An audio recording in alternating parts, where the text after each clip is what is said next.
Sí.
¿Qué tal, señoras y señores? Muy buenos días desde la ciudad deportiva Joan Gamper, donde ahí están los jugadores del Fútbol Club Barcelona saltando sobre el terreno de juego de este campo Tito Vilanova para tomar parte en esta sesión preparatoria de cara al partido de mañana que va a disputar el cuadro de Ronald Koeman ante el Dynamo de Kiev.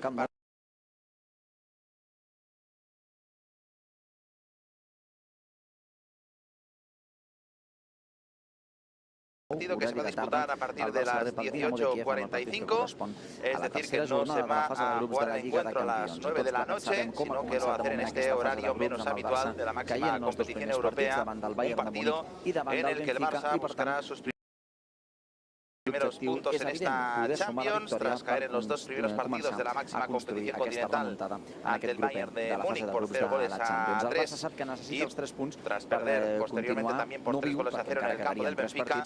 El Barça, que tiene mañana una cita importantísima ante el Dynamo de Kiev y los hombres de Ronald Koeman, que, como decimos, van a buscar su primera victoria esta temporada en la Champions. Ahí están los protagonistas que van a participar en el entrenamiento con Ansu Fati, el jugador canterano que está en un grandísimo momento tras volver de la lesión.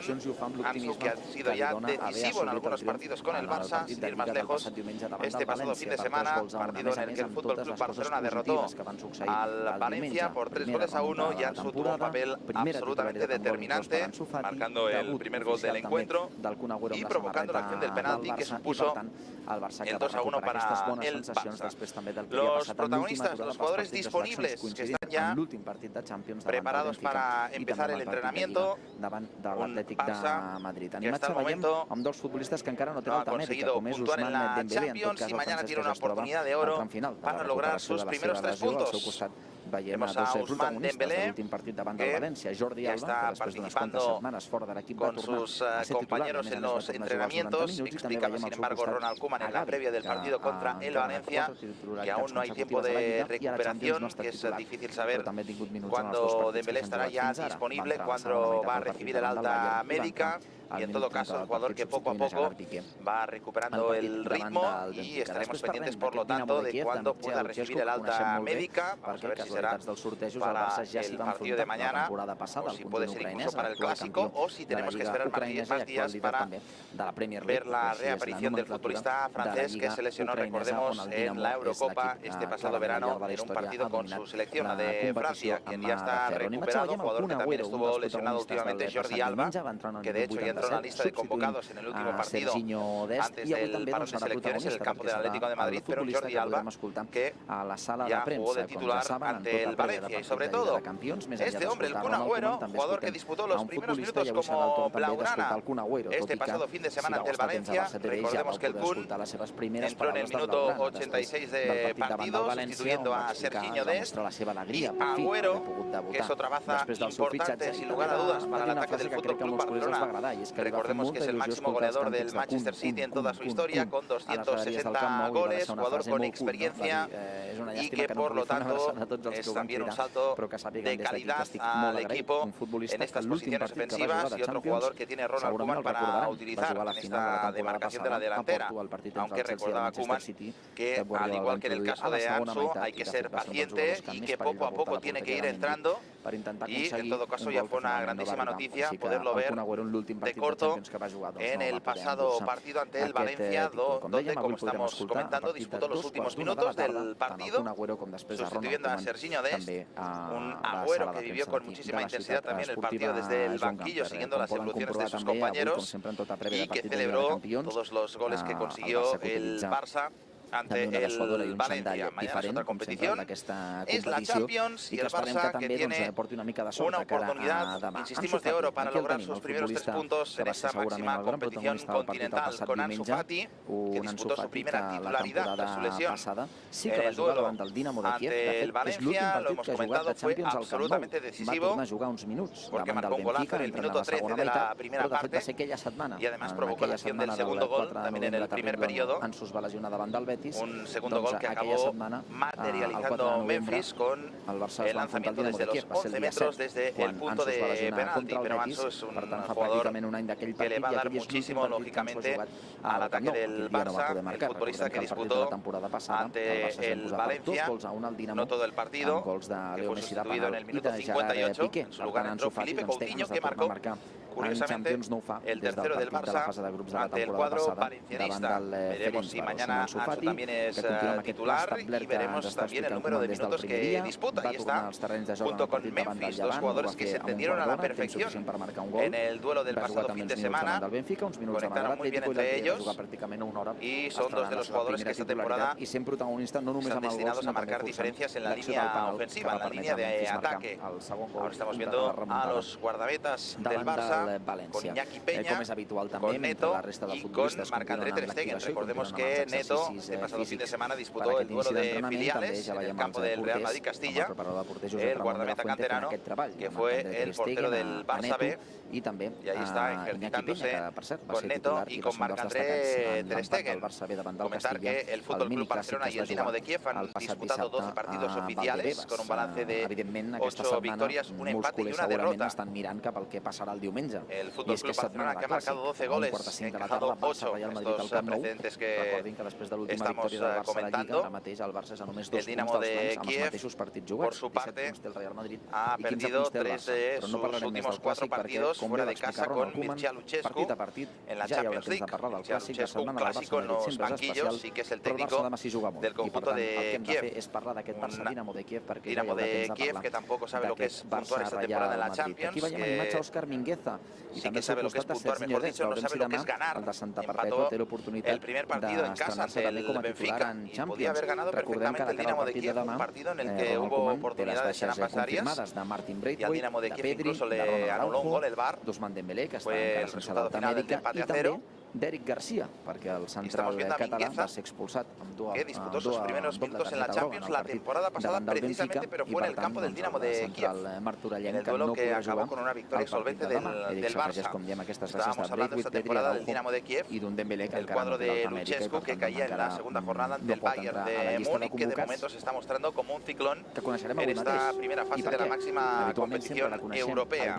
También conocemos el árbitro del partido de mañana, que es el francés Clément Turpin, de 39 años, un colegiado que ha pitado 67 partidos de la UEFA Champions League, que ha pitado 2 partidos al Barça, con un balance de una victoria y una derrota. Ha enseñado 5 tarjetas amarillas a jugadores del Barça y ninguna roja. Vemos a Clément Lenglet, junto con Piqué, también los futbolistas como Riqui Puig o Samuel Umtiti.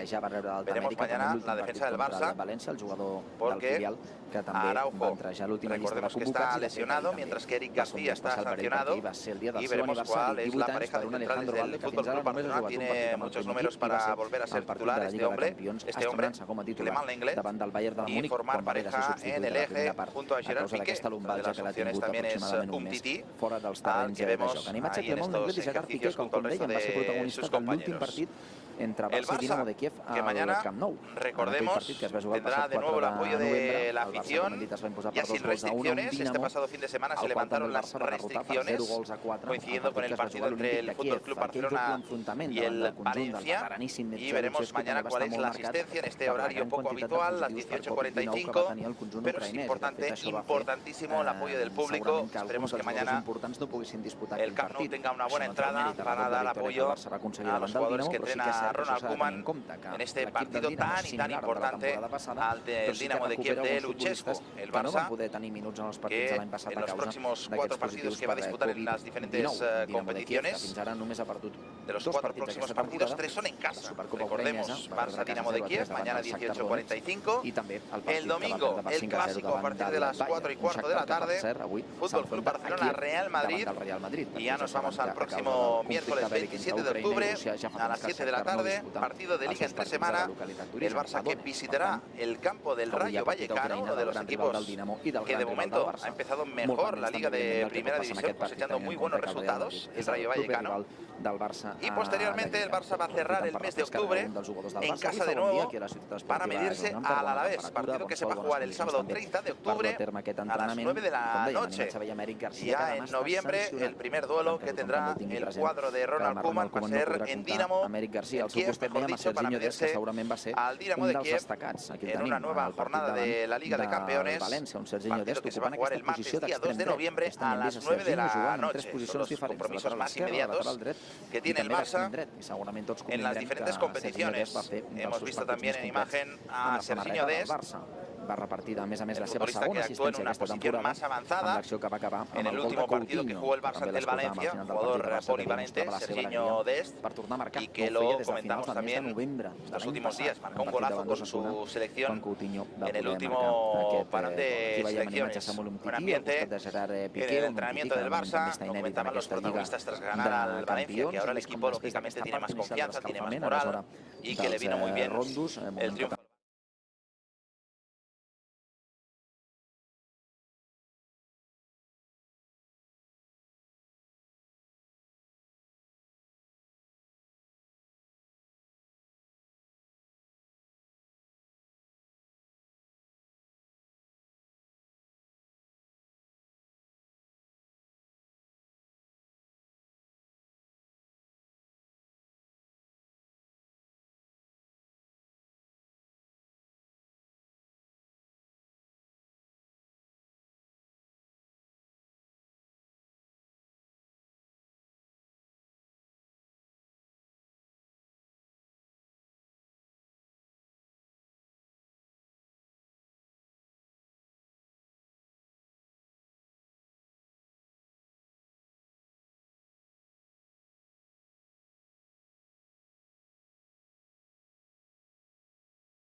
Ciao! Scopri le migliaia di offerte del giorno su Amazon. Nuove ogni giorno. Dal lunedì alla domenica. Ci sono offerte del giorno per tutti. Scopri le offerte di oggi.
invincible.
So it's a great opportunity to keep going and probably or hopefully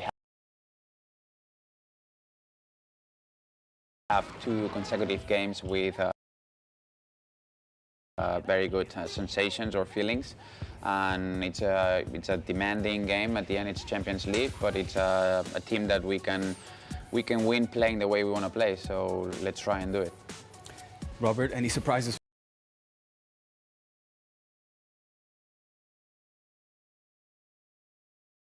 for you in this starting 11? I think we all kind of figured out that Ansu Fati would not start the 3 games this week. He started against Valencia. I think we're all hoping for him to start against Real Madrid in El Clasico. So today he starts off from the bench. His replacement is Luke de Jong. I think Ronald Koeman has found something here with Serginho Dest up playing in that wing position today with Oscar Mingueza behind him. And I mean, I think Dest and Jordi Alba will have a clear message today. Try and find the target man, Luke de Jong, in there. It'll be one of the weapons that Barca will try to use. And then, obviously, there was the question mark, who will replace Eric Garcia and Ronald Araujo today? Eric is suspended, Araujo is out injured. Clement Langlais is the option. I don't think we're surprised by that. Bruno? And according to what Robert is saying, probably because of Luke de Jong is playing up front, is why he has picked Mingueza instead of Sergio Roberto. He's a kind of more natural defender. Actually, in the B team, he was always playing as a right back. Then his first matches with the first team was as centre back. Now it seems that he's back there in his natural position, and probably that's why Koeman, I think he has picked him instead of Sergio Roberto, that actually is not a kind of right back that always arrives until the end. And for me, it's another of the surprises of this 11 today with Oscar Mingueza starting. Well, before we continue to analyze this match, why don't we hear from our assistant coach, Alfred Schreuder, to find out a little bit more about this match against Dynamo Kyiv. What is the mood of the team? Only a few minutes to start. A very, very important game. Yes, I think everybody knows the importance of the game, and we have to win, of course. Therefore, we have to play good football, and that's important today. Only 3 changes in the lineup, respect the last game against Valencia, 2 changes in defense with Lenglet and Mingueza. And I want to ask you also about the position of Serginho Dest. Not only where can he play today, what is the feeling that you had with him in the last game? No, he was playing, of course, more like a right winger, and we know from the past in Ajax in the youth he played always left winger. He knows he knows what to do in that position. He's playing very wide, and he's good in 1-against-1, and we need a lot of in profundidad in the attack in the spaces, and that's important. And also Luke de Jong is returning to the lineup. How important can be a player like him, especially with a very physical team in defense as Dynamo Kyiv is? Yes, if they drop, for example, on their own half, we have to create the spaces over the side. And of course, we know that Luke is very good with crosses. So we have to see how the game is. But of course, Memphis can play also very good on the left and find their spaces, because we know also from Ansu that he cannot start these 3 games. And the last question is about the Dynamo. What kind of team do you expect? Dynamo didn't lose any game in their league, only 2 losses this season. What team do you expect from Mircea Lucescu?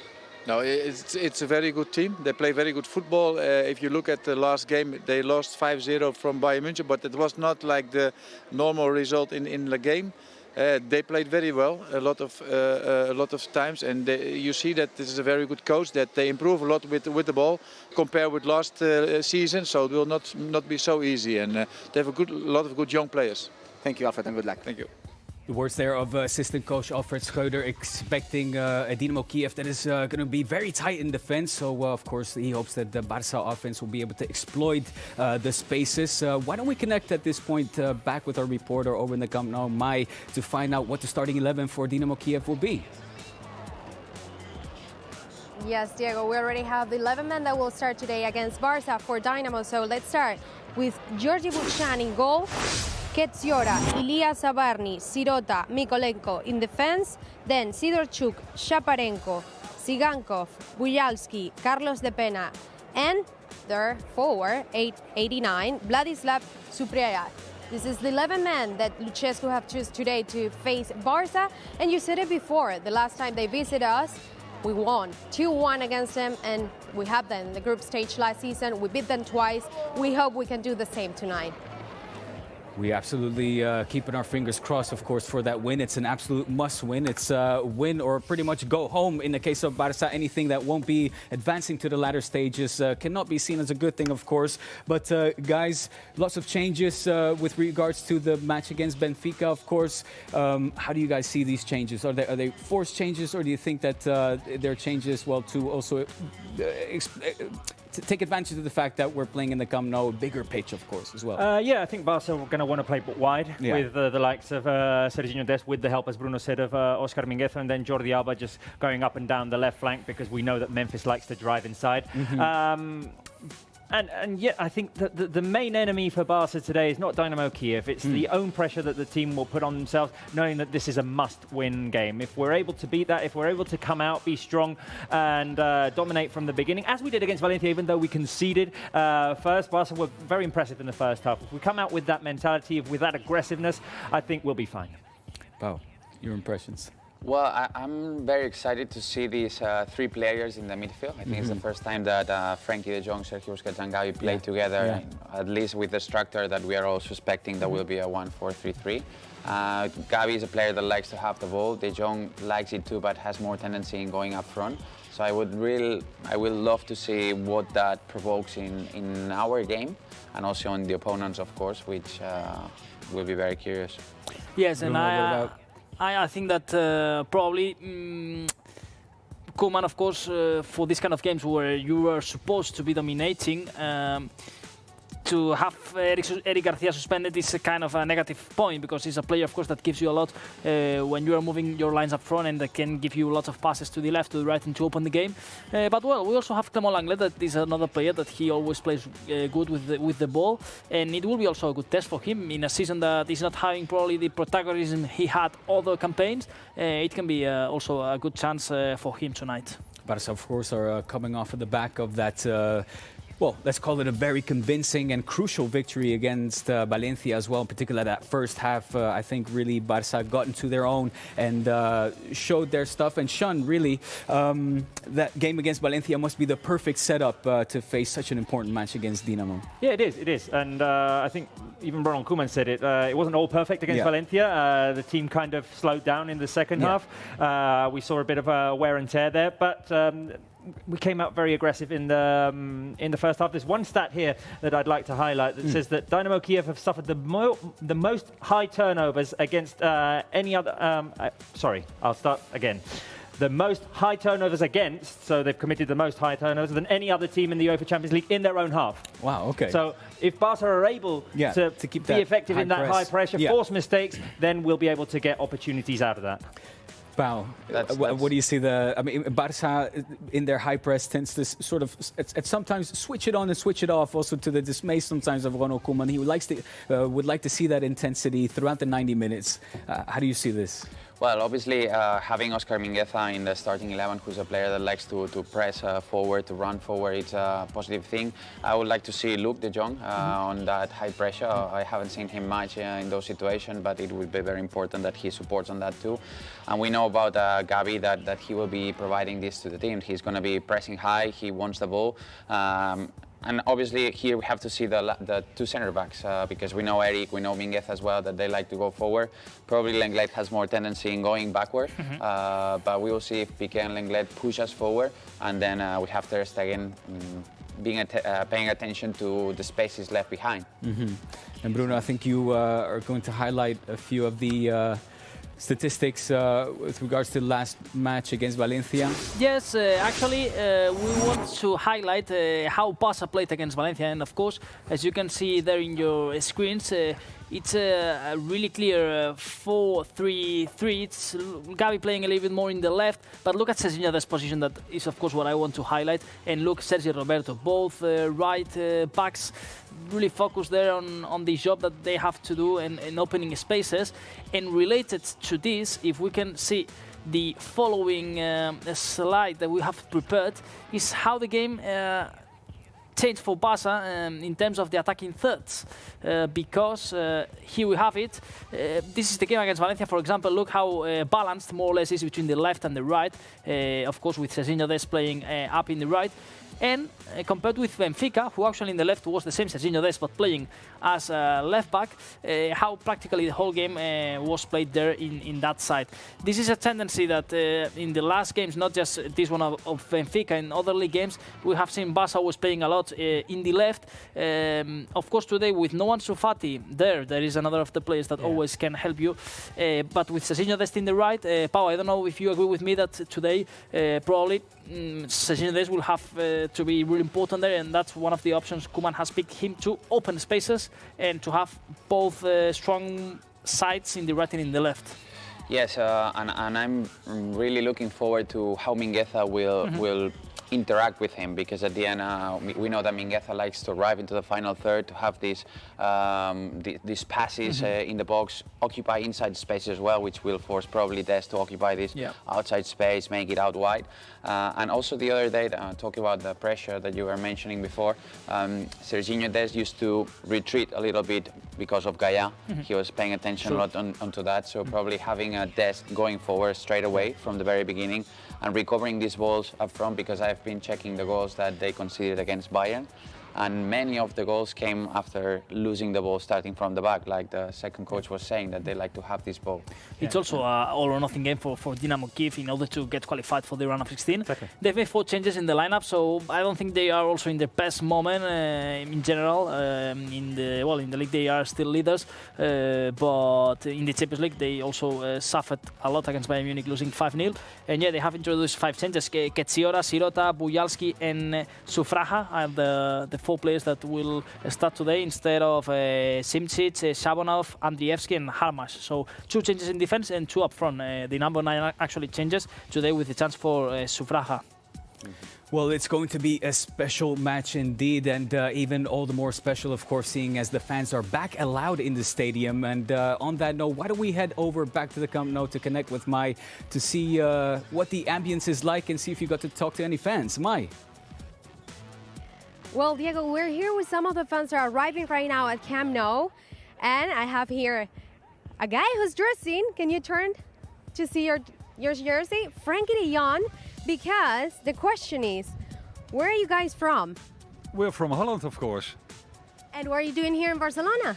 Well, we're watching the game tonight, and we hope Barcelona wins finally a Champions League game, and we hope some goals from Memphis and from Frankie.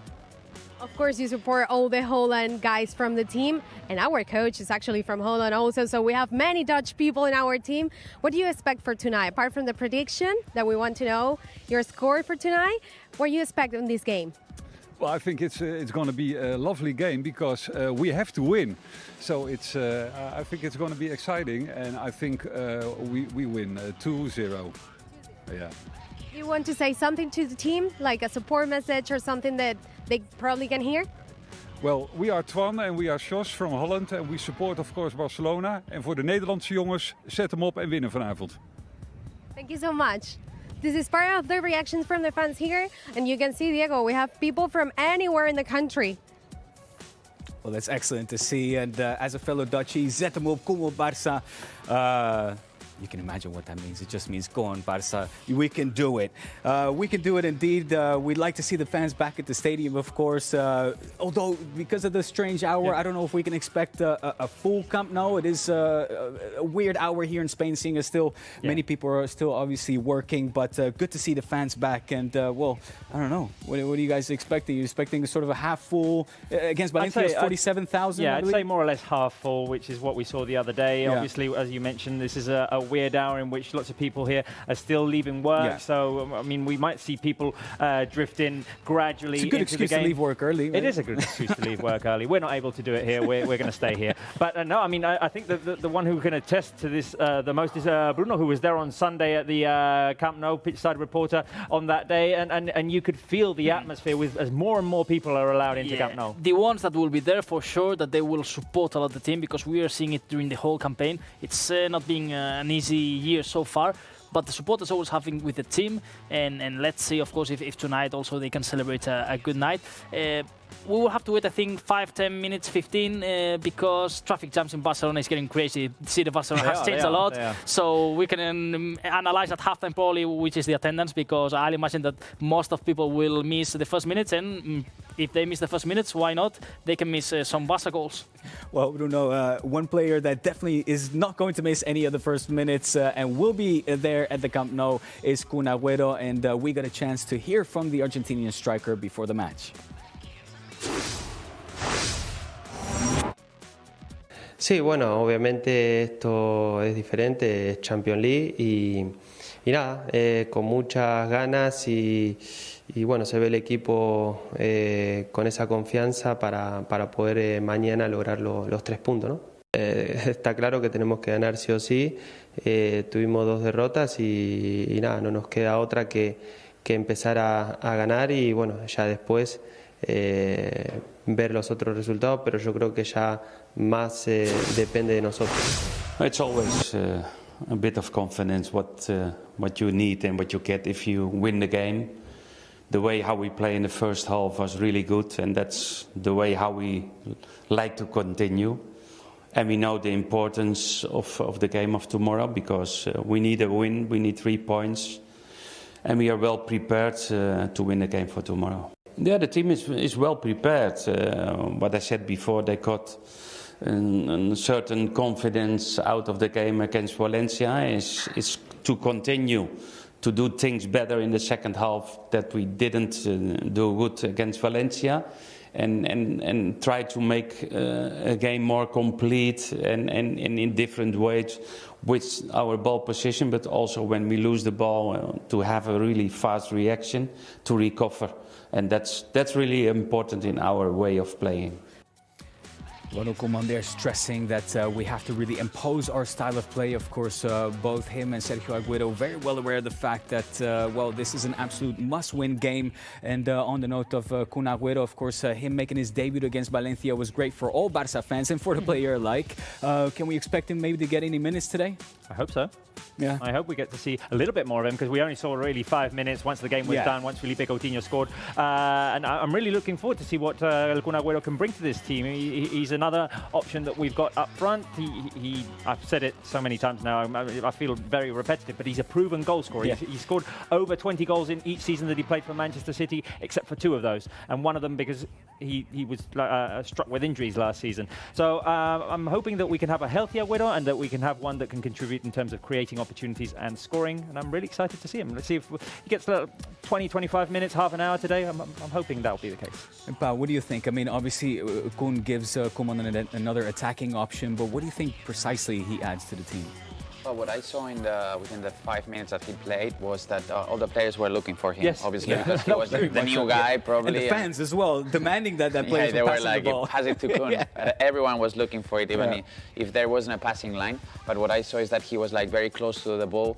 He was providing options continuously. He likes to have the ball and associate or relate with players who are close to him. So these 1-2 actions, these third man actions, and he likes to step into the box, which is something that we want. We want to create chances. We want to make the opponents feel that they are about to concede a goal. And definitely Kun is going to be stepping on the box, receiving balls in there and reacting quickly with the feet. And the good news for Ronald Koeman, if you analyze and you check Barca's bench today, you have Ansu Fati, you have Felipe Coutinho, you have Riqui Puig.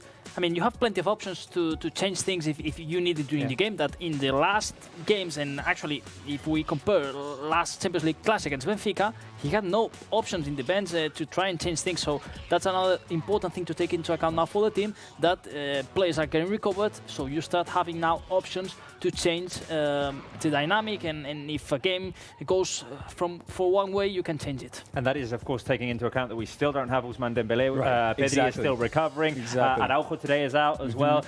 We have obviously the long-term injury of Martin Braithwaite. I mean, as Koeman gets more and more options now, we'll see more depth. We'll see more ability to change up the lineups, and if things go wrong, more ability to change the game as well in midway. Well, now this Barça-Dynamo Kyiv was not the only game that was played today. There was, of course, also the Barça-Dynamo in the Youth League. In fact, let's head back over to Mai because let's find out how this game fared for the Young Guns. Or let's first find out a little bit more about the fans that are in the stadium. Well, Diego, we're here with more fans, and you don't know. There are actually, where are you guys from? We are from Holland, the Netherlands. The Netherlands, yeah. We have many people today from the Netherlands because we have many people on the team from Netherlands. What do you guys expect for tonight? I expect a 3-1. Yeah, I think the same. Yeah. We're gonna win. We're gonna win, yes. And as scorers, who do you think will score tonight? Memphis. And I hope Memphis and Ansu Fati. Yes. I think PK will score a header too. That's a good one. And if you guys can send a message to the team as a support, because we need to win tonight, what would it be? Guys, do all the best you can because you deserve it. Yes, that's the same. And put pressure on the other team. And you came here just for the game? No. We have holidays and the game. Yes. Yeah. Well, good luck, guys, and enjoy the game. Thank you very much. Okay, bye-bye. Bye. Well, Diego, more reaction here, and I think everyone tonight is from Netherlands. Well, more Dutchies heading into the stadium. You can tell that traveling is getting back to normality. Yeah. The Dutch people are making their way down south. I love to see it. I don't know if the locals are as happy, but us Dutch people are very happy to escape the rainy weather over in Holland. But guys, we heard the scores. Is it about time that we guess our scores? I see that you've got your phone ready. I've got my phone ready, obviously, because I'm going to go on the Barca app and register my prediction for tonight's game, which is going to be a strong, emphatic 4-0 win for Barca. And as you can see on our screens right now, you can take part in Guess the Score on the Barca app and fcbarcelona.com. And you can take part in the Matchday Challenge, which includes the Guess the Score. It has the game quiz as well, and you can rate the game also after. You can rate from 1 to 10 the performance for Football Club Barcelona. If you get all of the points possible, if you get your score right, for example, that gives you a lot of points. You can win game day prizes, which is the match day jersey. I'm gonna. You've got to be up there already, Robert. No, I haven't got. I haven't been able to guess the score yet correctly this season. I'm hoping that my 4-0 today will get me that jersey. And if at the end of the season you're the leader on the board, you get the season prize, which is tickets to next season's El Clásico. That's the big one. Tickets for two people to travel to Barcelona for a week. Yeah. Your experience gets recorded in a video blog. It's the full Monty. Don't miss it. Don't miss out on it. I mean, you got to partake. You guys got to partake. So go over to the Barca app, go to the webpage, wherever it might be, submit your scores, and well, should we do a little prediction right here? Bruno, what is your score prediction for today? 4-0 for Barca. You're going to copy me, 4-1. Sorry. No, I had in my mind the 4-1 because I think probably we were going to concede one goal. Okay. And yeah, the Robert opinion confused me. No, 4-1. 4-1. Pau. I was about to say that we would concede, but now I'm going to turn into a 3-0 for us. So 4-1, 3-0, 4-0, and I'm going to go. I'll go with a thriller. I'll go with a 3-2 win. 3-2 win. All right. Well, yes. the most voted result right now is a 3-1 with 24.3% of the votes. 3-0 is the second result, 21.2. My 4-0, only 8% of people trusting. Okay. All right. So in the minority, but who knows? You can still. That doesn't mean you can't win. It's no. In the end, what counts is the score. But we're seeing the players in the tunnel. Why don't we go over the lineups for today one more time, Robert? Let's go for it. Barca will start with a 4-3-3 with Marc-Andre ter Stegen in goal, Oscar Mingueza, Piqué, Langlais and Jordi Alba in defence, with Sergio Busquets, Frenkie de Jong and Gavi in midfield, Dest, Luke de Jong and Memphis up front.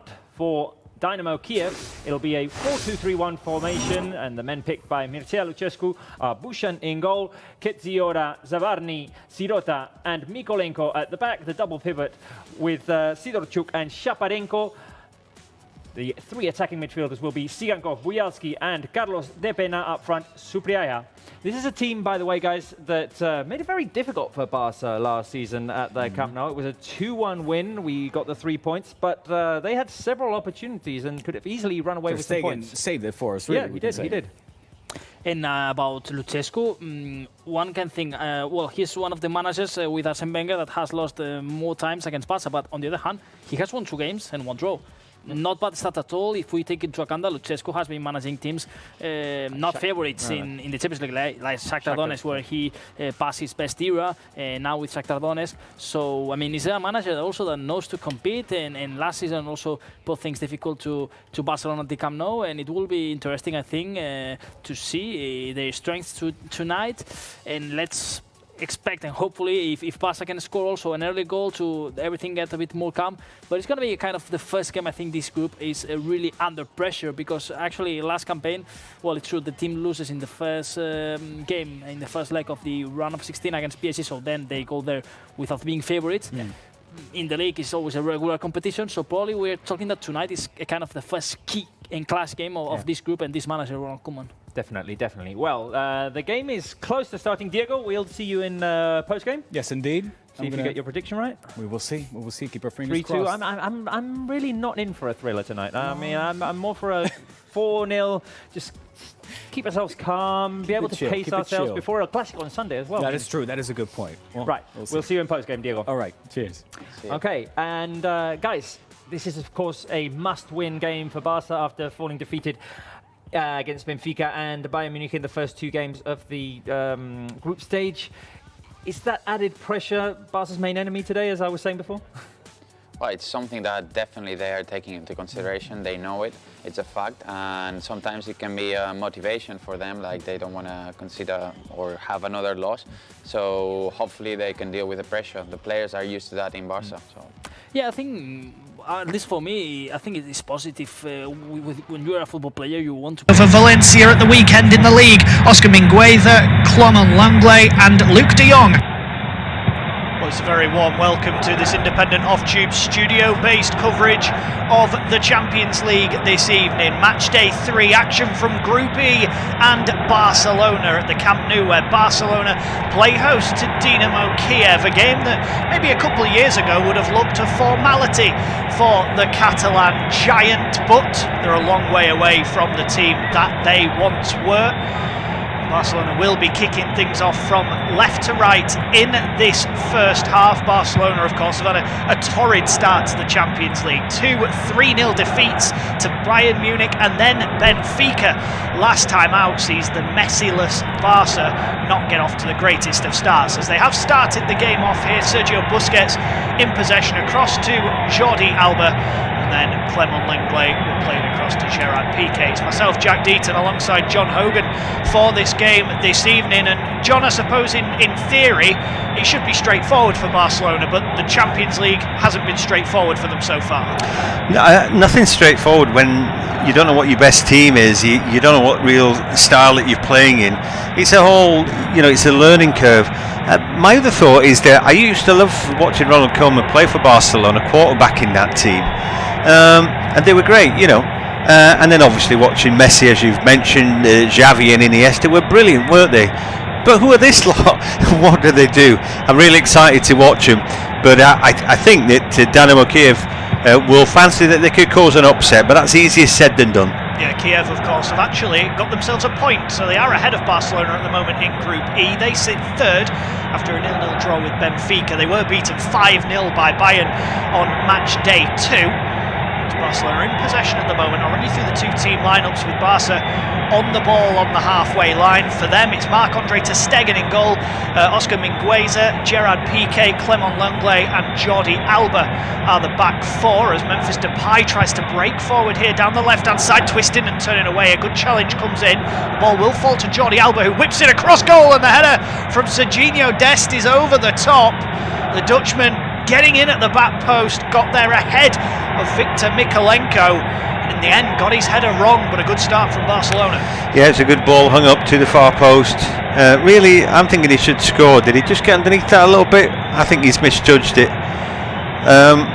He clearly misjudged it. I think you've got to keep your eye on the prize. For me, he took his eye off the ball at the vital moment there, and if he does keep his eye on that and not worry about the challenge that's coming in, for me that's 1-0.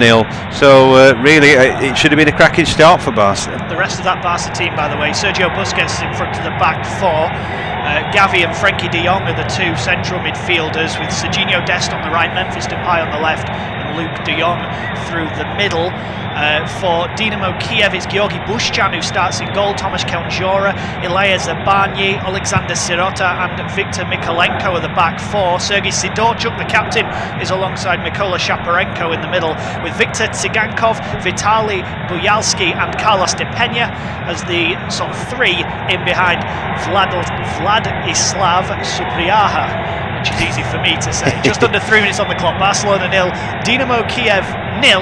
As a long ball forward will run out of play, and it will be a goal kick for the goalkeeper Georgi Bushchan to take. But a bright start from Barcelona, who got themselves back to winning ways, as it were, after back-to-back defeats. The Benfica game was coupled with a defeat against Atletico Madrid. They did beat Valencia at the weekend, but it certainly feels like, John, from the outside, that Barcelona are a team in transition at the moment, in desperate need of a few wins on the board. Yeah, like everybody else, they found that money doesn't grow on trees, and you know they were kind of hoping that Lionel Messi would play them for nothing. You know, come on, wake up. They've kind of slept walk into this little bit of a crisis. I feel it's a crisis, and then again, it's not though. You know, you're still filling out pretty much a great big stadium. Obviously, we're looking at the stadium now, and there's a lot more gaps than you'd usually expect. For me, though, this is great. You know, there was something about watching that great Barca team winning 3 and 4-0, which I found infinitely very boring.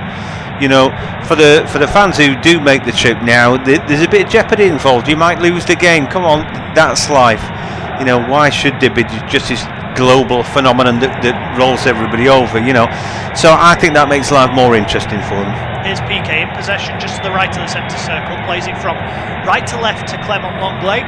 Now finds Jordi Alba on the left-hand side. His pass is poor, picked up by Sergei Sidorchuk, and now maybe a chance for Dynamo Kyiv to get forward with Vitaly Buyalski on the right-hand side. He's trying to cut away from Sergio Busquets. In the end, just plays a nothing ball down the channel, really. He was hoping that Supriyo was going to make the run. He didn't. In the end, it runs through to Marc-Andre ter Stegen. And I suppose Kyiv, you can excuse them for being conservative, for perhaps not making those sorts of runs just yet, because they won't want to allow Barcelona in early in this game. Yeah, that's it. But I just wonder what belief they're going in with. You know, right, they're going in with one striker.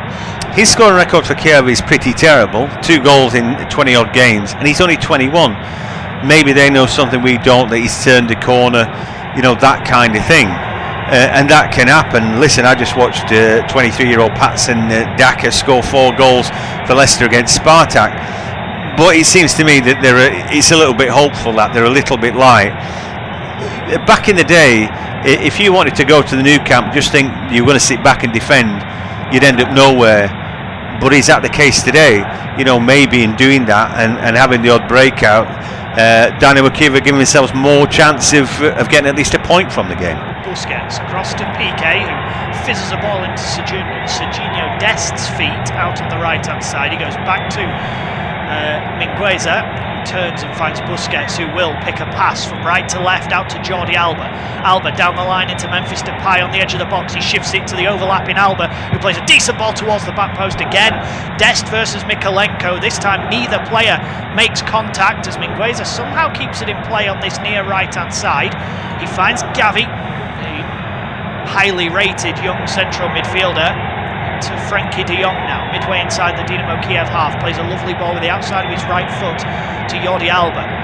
Now de Jong once more into Gavi, who is again another one off the Catalan production line in that centre of midfield. No Pedri today for Barcelona, but Gavi stepping into that role as a ball into the area is cleared away by Alexander Sirota.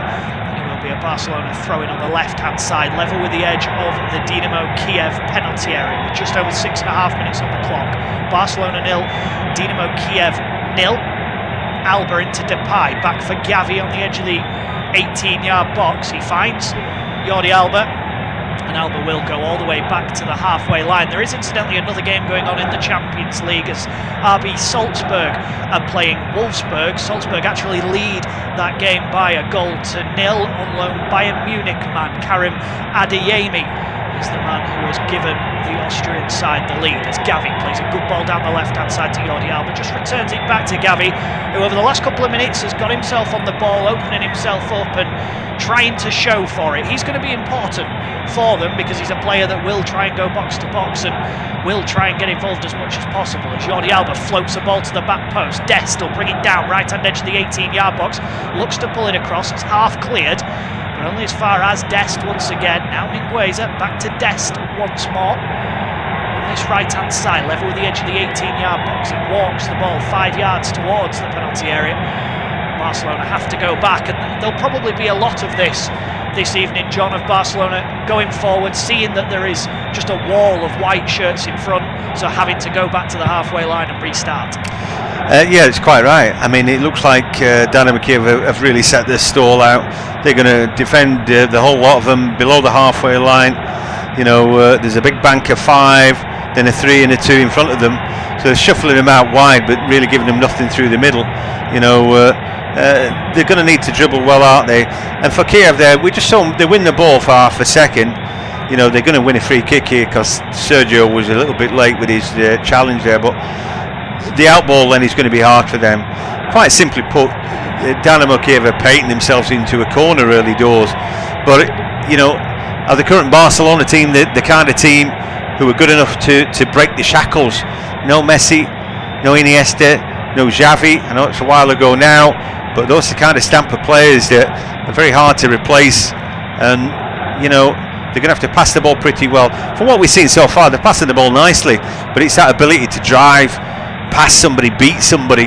You know, do they have that? Well, maybe. I mean, Depay didn't really show that Man United that he had the calibre at the very, you know, in a strong league to do that, but maybe it could be his night tonight. Keljora down the line into Vladislav Sapraya, who's fouled on the halfway line. Happy as well. Clement Longley just getting a little bit too tight to him.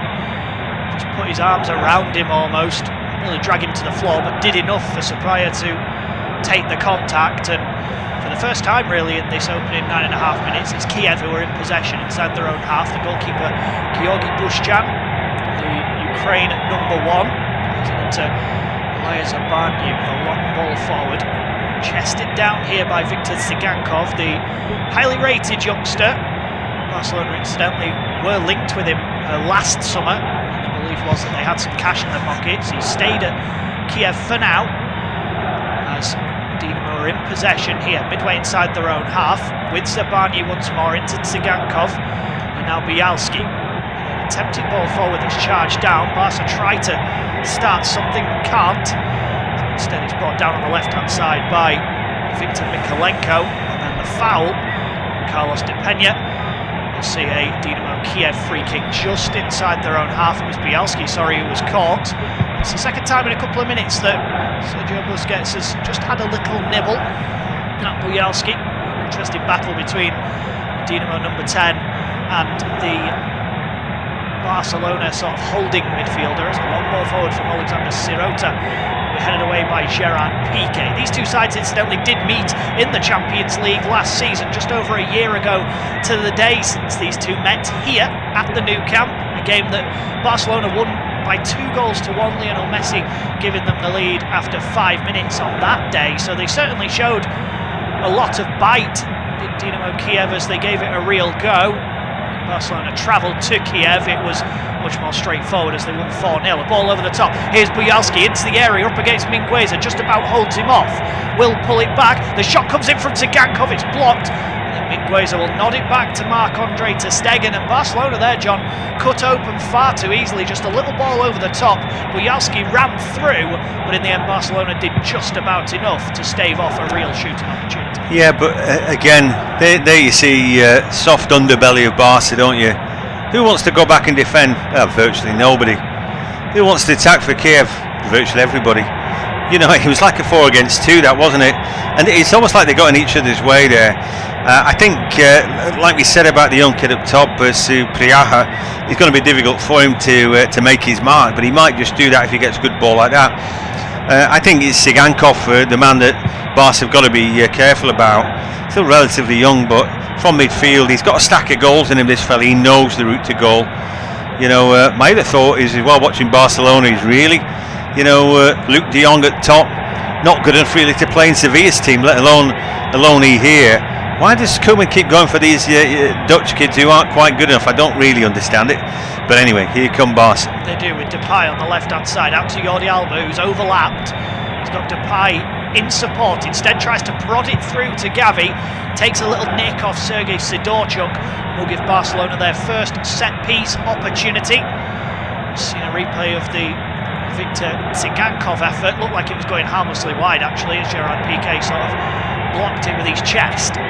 Opportunity then from this set piece. Longley, Piqué inside the penalty area for Barcelona as it's whipped in by Depay, right-footed in, swinging towards Mingueza, who just doesn't make any contact with it, bends all the way round and goes out of play. 13 minutes on the clock. Barcelona 0, Dynamo Kyiv 0, and a wasted opportunity there, but Kyiv showing that they aren't particularly enjoying balls into the penalty area so far. No, that one was massively overhit and gave nobody a chance. But we saw very early doors, didn't we, that Serginho Dest had an opportunity, and I felt maybe it came too soon for him, but he should have put it away really. It looked like he shut his eyes, didn't he? He's a Dutch fella. I don't know quite how that makes him play for USA, but he has done. He's got a couple of goals at international level for them, but maybe they weren't headers, because that doesn't seem his strong suit. But apart from that, they haven't done an awful lot. Well, we're about 14 minutes in, and this Barcelona don't look like a Barcelona team. Yeah, it looks very, very different to perhaps what we're used to, and especially what we're used to seeing in the Champions League, as Piqué plays a good ball out here to Dest. He'll carry the ball forward to midway inside the Dynamo Kyiv half. He's bursted away initially from Sidorchuk, and then Mykolenko tries to stand his ground and hold him off. I think Dest in the end fouled Mykolenko. I think that's what's been given, either that or a goal kick. Oh, in fact, a corner's been given, so Mykolenko went to ground and tumbled the ball out of play with him. He did well there, didn't he? Because it looked like he was running down a blind alley, but he came out with something, didn't he? A corner kick? Yeah, taken short. Depay able to whip it in. It's punched away though by Bushchan, and now maybe a chance for Dynamo Kyiv to break away. And a foul's been given. I think that was Shaparenko who went down. Didn't look like there was much contact at all, John. No, but again, it's Sergio Busquets, didn't it? In fact, no, it was the little touch in before that, wasn't it, from the youngster Gavi that they gave that for. But yeah, there wasn't much in it. Dynamo Kyiv come away with it down the right-hand side. 15 minutes on the clock. Barcelona 0, Dynamo Kyiv 0 in this independent off-tube, unofficial studio-based coverage of the Champions League this evening. Here's Longley out to the left-hand side, and Jordi Alba.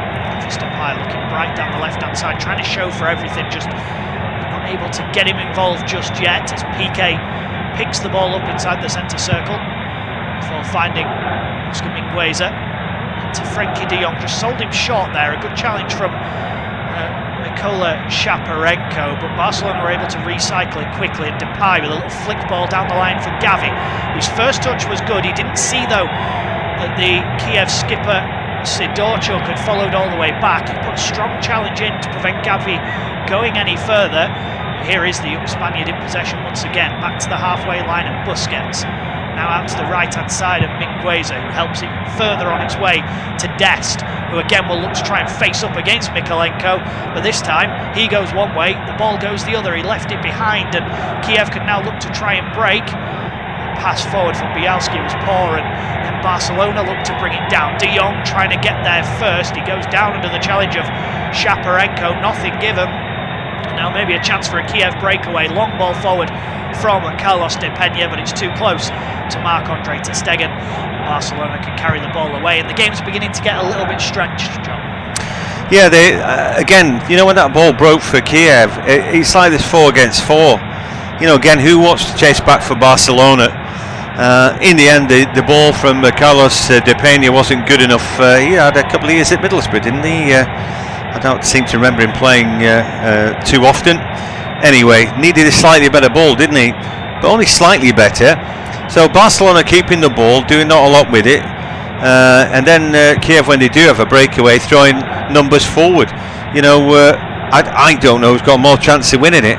You know, Barcelona have got more of the ball, they're playing in the opposition half and all that, but it's not adding up to an awful lot, is it? Yeah, got themselves a free kick though here after Mykola Shaparenko flew into a challenge, really dived into it. He didn't go in with studs, but he lunged into the challenge, and despite winning the ball, the referee Clement Turpin, the Frenchman, has given the free kick and a chance maybe for Memphis Depay to whip the ball into the area. It's maybe 40 yards out towards the right-hand side.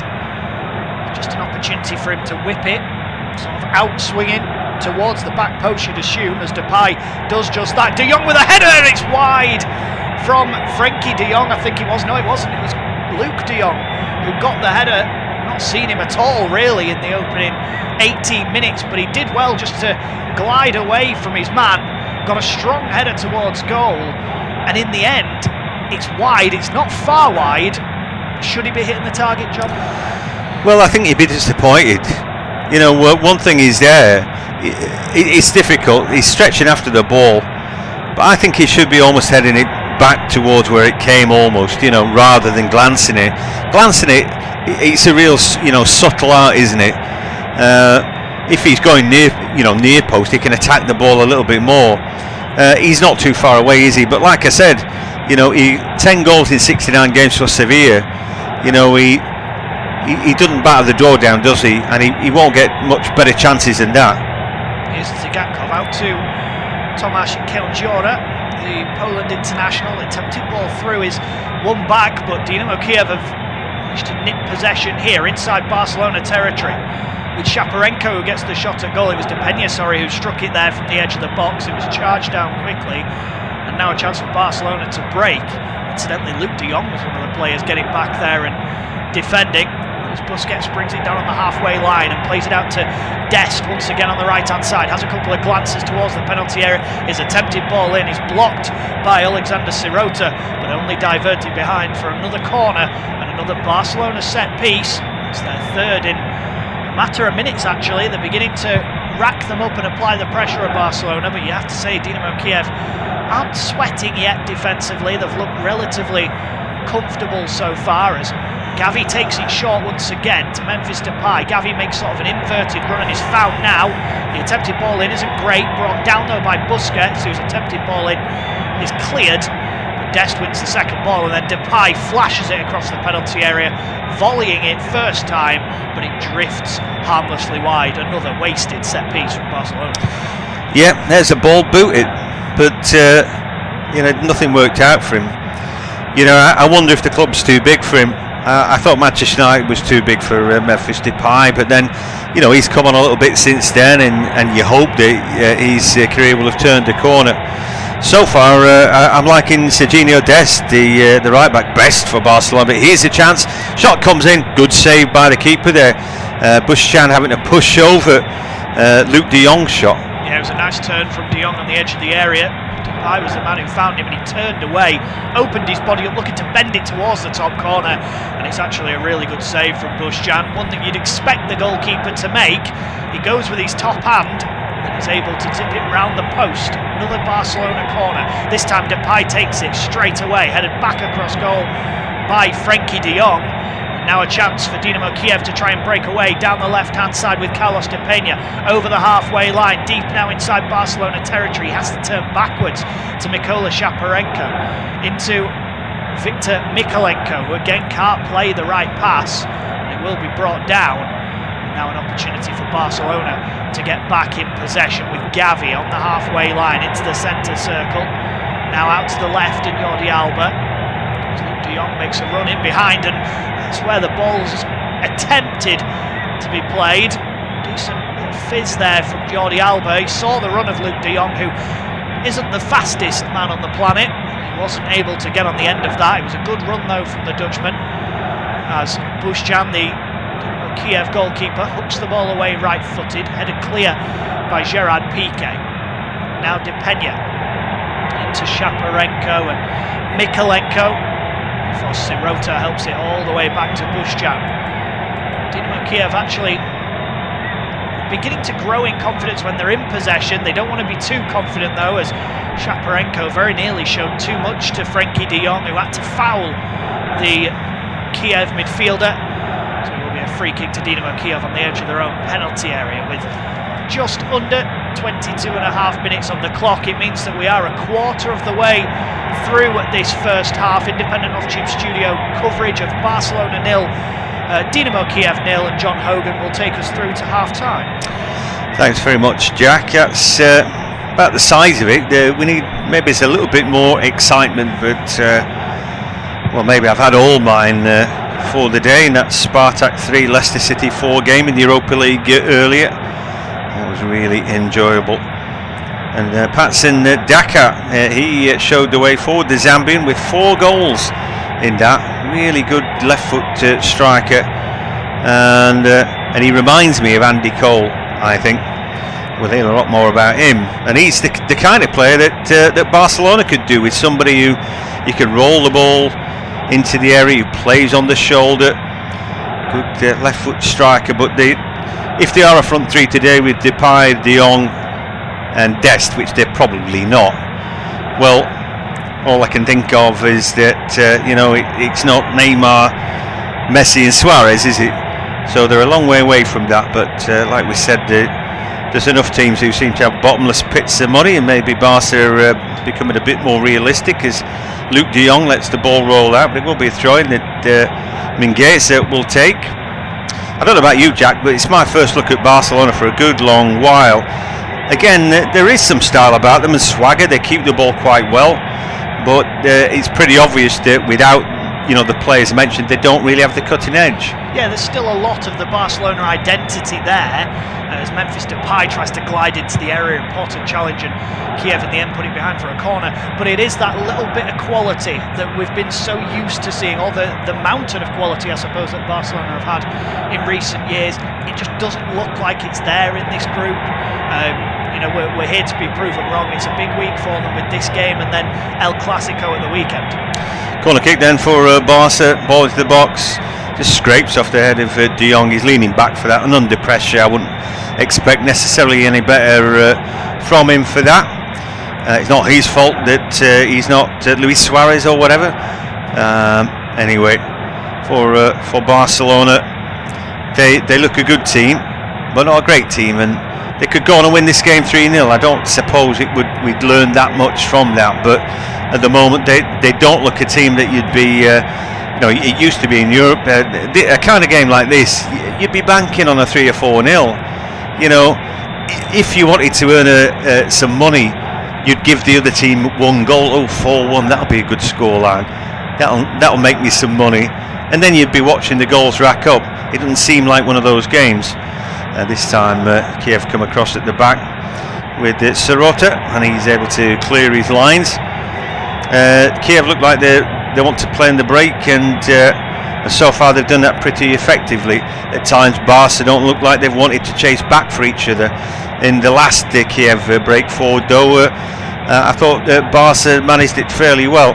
Here come Kiev again, long ball over the top. The youngster gets the run here, but PK too much experience from there, not necessarily pace, but I think he read the bounce of the ball there, was able to get goal side, just showed all his experience there, Jack. Yeah, he did really well, didn't he? He just stepped across, knew exactly what he was doing, and did enough to slow him down, as opposed to trying to beat him in a foot race. If you can get your body in the way and then ultimately get in front of them, you'll win that battle, and that's exactly what he did there. And that's why PK, as much as if you think a lot of the old guard have gone really from this Barcelona unit, when you think there's probably only Busquets, PK and potentially Jordi Alba left from the team that was so good all those years ago, but PK, he's so important to them. They need a player like that, someone with a cool, calm head, loads of experience, and that little bit of quality we were talking about. Yep, here come Barcelona then at the edge of the area, ball into the box looking for de Jong, and then a header from Destin behind him, but that was blocked away, and eventually de Jong again, probably from an offside position, has seen his attempted cross blocked by Sirota. So it remains 0-0, 27 minutes in. You're listening to independent off-tube studio commentary of what in the day may have been a walk in the park, but you always look back through rosy-coloured specs. They didn't win every game 3 or 4-0, did they? Just seemed like an awful lot. Looking at what went on in the box there, Luke de Jong did well to make his little bit of space. But essentially he was marked by 2 there, and found it a little bit difficult. It looked like Johnny was saying he couldn't see. I'm not sure whether the floodlights were in his eyes or what as the ball came over, but he seemed to be suggesting that there was an issue with vision as that ball came across, so potentially that's why he almost took his eye off the ball as it came in. But it'd be interesting to see if that causes many more problems, because it's been crosses from that left-hand side to the right where we've seen the missed opportunities. Perhaps I'm making excuses for him, being kind. Yeah, well, perhaps he's making excuses for himself, Jack, and he needs just to crack on with it. They're not really a team who have thrived with a big number 9, and if you remember, even Zlatan went there and he seemed a poor fit for them, even given his qualities. But anyway, playing to a big striker is not really what they're about. But here is de Jong, little heel from him, doesn't find it's his man, and just allows Shaparenko to pick it up, and the ball goes back to the keeper, Bushchan, under no great pressure as he slices the left-footed ball out. Trying to get on the end of that is Depena, but he's second best there. The ball breaks back kindly though, Shaparenko on the ball, little ball in midfield, Sidochuk just a step in, Sigankov little drag left foot onto right, fooling nobody there, and he has the ball taken off him by Frenkie de Jong. And the ball goes back to the right hand side, and an early ball in may have seemed like a good idea, but it was a good idea, probably wasn't a good ball. So I've been quite impressed so far by Serginho Dest. I think he's got something about him, but they have had pretty good players in that position in the past. Dani Alves at his best, an absolute world beater, wasn't he, and world class. But we can keep banging on about the past. It's not going to make Barcelona any better tonight. Half an hour gone and it's goalless at the Camp Nou. And so far Kiev are doing all right. Yes, they're defending a little bit deep, but they are committed to supporting attacks forward, and they do throw bodies forward whenever they get the opportunity. I think they realise there's something to go at as they win the ball further down the field. Mikolenko now going back to his keeper. 2 centre backs split, but that makes room in the middle, and Shaparenko then just holds off a would-be challenger in Mingueza. Don't know what he's doing up the field there. Right back, currently sort of inside left position, but he did well there to come and close down. Bit of total football going on. I feel we're a long way away from the sort of Johan Cruyff blueprint for Barcelona, but I mean, all that had to change. It did change under Guardiola, and at a certain point I think the team didn't really need managing. When you had Iniesta and Xavi in it and Messi, they knew exactly what they were doing and how they were going to do it. Now though, somebody has to go in and talk about tactics with these guys as Piqué picks the ball up. That man is Ronald Koeman, who didn't exactly pull any trees up in the Premier League. I think he's quite an intelligent man, and certainly as a footballer he was. There's a little breakout here, but Sirota reads that one and steps in, thumps the ball away. Mingueza's ball then to Dest doesn't find him. But again, it's Barcelona who are controlling the game to some degree. They're the team that are trying to get forward. They're the team that are trying to ask questions. But at the moment, Dynamo Kyiv, you mentioned it, John, they're defending really, really well. They're really well organised. They're making it incredibly difficult. And, again, we keep harking back to the past. But even when they had Lionel Messi on the pitch, you knew that there was somebody there who could flick a switch, turn something on, and break a team down.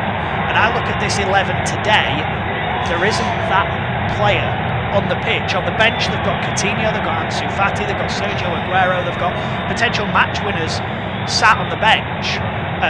But out on that pitch right now, that starting 11, I struggle to find a player, other than Memphis Depay, if he gets it right, I'm struggling to find a player that is going to break down the Ukrainian side today. Yeah, I completely agree with that. They've had 64% possession and 5 efforts, 1 on target. Obviously Kiev 36% possession, but 2 efforts not on target. They haven't looked too bad on the counter-attack. There was that shot that was blocked away, wasn't there? And I think you rightly said it was probably going wide, Sigankov's effort. But he can find the back of the net. While it's 0-0, you know, Kiev will have an opportunity, but here a chance as Barcelona makes some ground down the left-hand side.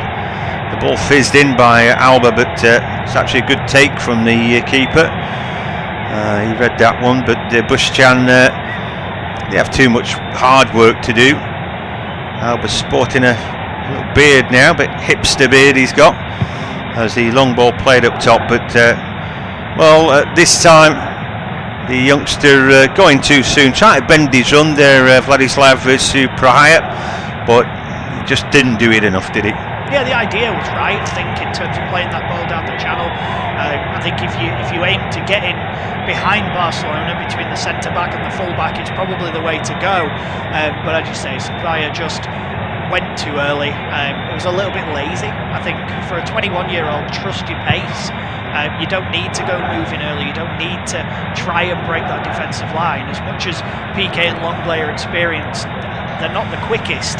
So if you can get in behind and try and beat that offside trap, you know, you're going to find a bit of room and a bit of luck in there. But at the moment, they've just not been able to do that. That ball was it was a good ball. He just couldn't get in behind. But that's the way for me that Dynamo Kyiv are going to be able to unlock Barcelona. And perhaps it's something that will catch Barca out towards the end of the game when there's more tired legs on there. But looking at it, I think Kiev may well be the more tired team towards the end, because Barcelona are dictating the pace of the game.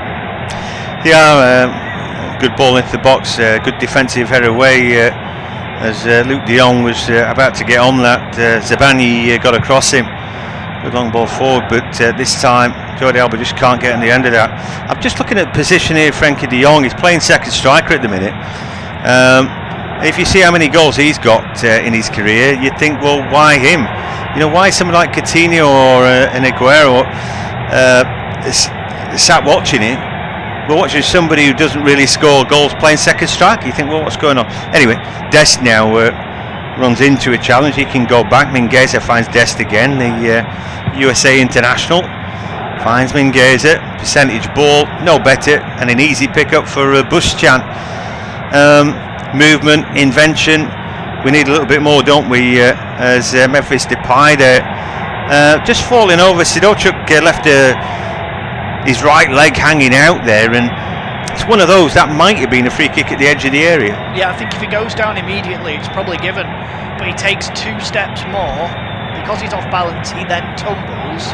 I think if he goes straight over the leg and hits the floor, then he probably wins it. To be fair, the referee was very well placed. He was close to it, he saw it happen, but said no straight away. I probably agree.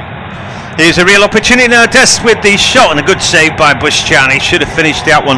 Some good work there. A good step over actually by Frenkie de Jong. He is playing second striker. There, I just wonder, actually he did all he could do. Frenkie de Jong stepping over it. Maybe Serginho Dest will be a bit disappointed that the finish wasn't low to the heels of the keeper. And we'll bring Jack in a second because it's a corner. Nodded away at the near post, it's not been cleared away. Frenkie de Jong now finds Busquets, and now Albert puts the ball into the far post. PK hits the back of the net. Simple enough there. Long ball flicked over the top, and PK getting in on the end of that, and isn't he delighted? Yeah, really good finish, wasn't it, as well? It was a good ball into the area, and PK just got in behind. The first time that we've seen the Kiev defensive line switch off, and in the end it's a good finish first time. I think Dest will have been disappointed that he's not the man celebrating, having missed a really good opportunity a moment or so before, but a good finish from PK. You have to say on the balance of play that Barcelona probably do deserve it. Just seeing a replay, PK's definitely onside. 2 Kiev men went for the same ball. I think it's Sirota and Mikolenko who both drifted into the middle. PK just stayed towards the back post, and then despite Mikolenko's best effort throwing himself at the ball, PK kept his eye on it, finds the back of the net. Good finish, and Barcelona lead. And as we say, the fact they've had more of the ball, the fact that they have created the chances, as limited as they have been, you'd probably say Barcelona deserve to be ahead. Yeah, I don't think we could grumble too much about that. They have been the better team, like you said. That was a proper striker's finish, wasn't it? He, eyeing the prize there. Somebody's rushing towards him. It would have been easy enough to fluff your lines there, but he knew what was at stake. I've got to say that he's clean shaven, isn't he?